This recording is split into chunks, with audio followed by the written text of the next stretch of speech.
Why is Iran collapsing? Imagine a nation of 86 million people, poets, shopkeepers, students, mothers, fathers, standing on the edge of history, a place where every heartbeat carries the weight of a revolution and every street has a memory of protest and struggle. From the roar of revolution in 1979 to the thunderous echoes of today's streets, Iran's story has been one of hope and heartbreak. Like Sisyphus pushing his boulder uphill only to see it roll back, Iran's people keep rising again and again. Before we begin, like, share, and subscribe to our channel for more deep dives into history, power, and revolution. In 1979, Iran stood at a crossroads. Centuries of monarchy were swept aside as young and old, cleric and intellectual, student and worker joined together to overthrow the Shah, ushering in the Islamic Republic. It was a sea change, a moment people told themselves would bring dignity and justice. But as the saying goes, the first step toward change is awareness. The second step is acceptance. And for many Iranians, that second step, accepting the cost of theocracy, came painfully fast. The Islamic Republic promised independence from foreign interference and a moral vision rooted in religion. But it also cemented a system where unelected clerics wielded ultimate authority. What began as liberation quickly hardened into a political fortress, one that would, over decades, isolate Iran from the world and from many of its own people. Not long after the revolution, Iran was plunged into a devastating conflict with Iraq.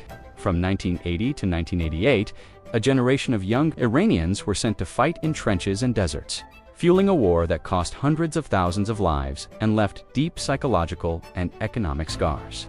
Winston Churchill once said, "Never let a good crisis go to waste," and Iran's leaders used the war to consolidate power, tighten internal control, and justify limits on freedom in the name of security. At the same time, the new regime began shaping its foreign policy, one rooted not in diplomatic engagement but in power and influence. Tehran invested not just in its own borders, but in groups across the region, backing Hezbollah in Lebanon, supporting Hamas in Gaza, nurturing militias in Iraq and Syria, and allying with the Houthis in Yemen to counter regional rivals. Over the years, Iran's Revolutionary Guard Corps became a shadow government in its own right, using money, arms, and regional networks to punch far above Iran's economic weight. This broader foreign influence is part of why Iran is branded as a state sponsor of terrorism. Fast forward to 2009, an election marred by controversy sparked a movement. The Green Movement. Millions protested, chanting for transparency, dignity, and democracy. Peaceful demonstrators took to the streets, but the regime responded with violence, imprisonment, and intimidation. The world watched. Iran's young generation roared for a future, different from the past, and was met with boots and batons. This was a turning point. Iranians' hopes were not crushed, but the lesson was clear. The regime would fight to stay in power. The early 2010s brought more unrest. In 2017, protests erupted over rising fuel prices and economic inequality. There were no slogans about foreign policy, just the raw truth. People were hungry. These protests spread nationwide, fueled by frustration with corruption, mismanagement, and widening wealth gaps. In 2018, the US withdrew from the nuclear deal, reimposing crippling sanctions that choked Iran's oil revenues and global trade. Ever since, the economy limped, inflation soared, unemployment climbed, and ordinary citizens struggled to survive. Sanctions were meant to pressure Iranian leadership, but the people bore the brunt. Then came 2022, a year etched into memory. Mahsa Amini, a young Kurdish woman, was arrested by morality police over a hijab violation. She died in custody. Her death was the match in dry tinder. The streets exploded. Woman, life, freedom became the anthem. For months, thousands marched, demanding respect, dignity, freedom, even regime change. The world saw Iranian women remove their headscarves defiantly, shaking centuries of repression. The regime struck back hard. Hundreds were killed, thousands arrested, but the spark changed Iran and told the world that this was not just about economics or religion or politics. It was about the human spirit. Cut to late December 2025.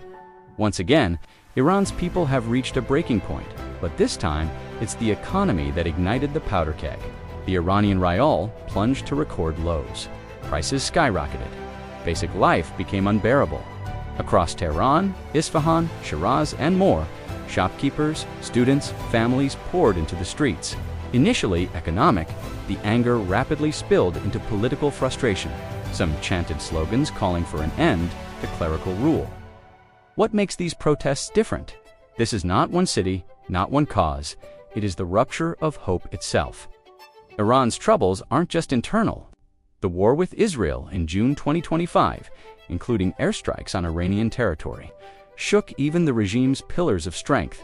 International pressure hammered back. The US, Israel, and European powers all escalated. Iran declared itself in full-fledged war with the West, a tense rhetoric rarely seen before. Sanctions stacked higher. The national economy crumbled further. Since the war and the fresh protests, Iran's security forces have rounded up tens of thousands. Minorities, journalists, social activists, cracking down with arrests, executions, and harsh punishment in the name of national security. Behind every statistic is a story. Families torn apart, dreams deferred, and a nation trembling between fear and hope. Now, with unrest growing and the currency in freefall, US President Donald Trump has declared that the United States is locked and loaded to assist the protesters if Tehran uses lethal force against them. Hardliners in Iran call this foreign meddling. Reformers and protesters see it as support. But for ordinary Iranians, many of whom distrust both Western intervention and their own government, it's another twist in a long, complex plot. Like Albert Camus wrote, freedom is nothing but a chance to be better. For millions of Iranians, today's protests are less about the rial or the regime and more about reclaiming that chance. Iran stands at a precipice, theocratic rule challenged by economic collapse, external pressures building, and a generation no longer willing to whisper dissent, but roar for change. Whether Iran collapses, evolves, or breaks into something new remains unwritten. But in the hearts of its people, the story of resistance continues. If this story moved you, please like this video, share with friends, and subscribe for more powerful discussions like this. And tell us in the comments what part of the ongoing protest in Iran surprised you most. Until next time, stay curious, stay compassionate, and never underestimate the power of a people who refuse to be silenced.